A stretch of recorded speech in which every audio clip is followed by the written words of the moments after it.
पाकिस्तान की 72 साल तारीख में शायद ये पहला मौका है कि अवाम ने न सिर्फ खौफ की जंजीरें तोड़ी हैं, बल्कि खौफ दिलाने वालों का, अवाम को 72 साल से खौफ में रखने वालों का न सिर्फ नाम लिया है बल्कि उनके एहतसाब का मुतालबा किया है। तो नवाज शरीफ साहब ने जो वोट को इज्जत दो का नारा लगाया था, आप भले उनकी तकरीर पे पाबंदी लगाएं, आप भले उनकी आवाज़ से थर थर कांपें, लेकिन हकीकत ये है, सच्चाई ये है कि आवाज़ बंद करने के बावजूद नवाज शरीफ एक वाहिद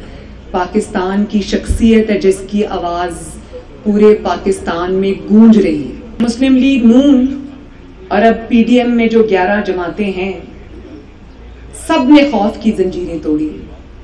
सब ने फिरौनियत को ललकारा है, फिरौनियत के आगे बंद बांधने की कोशिश की है। लेकिन मैं सियासी जमातों से भी ज़्यादा अगर इसका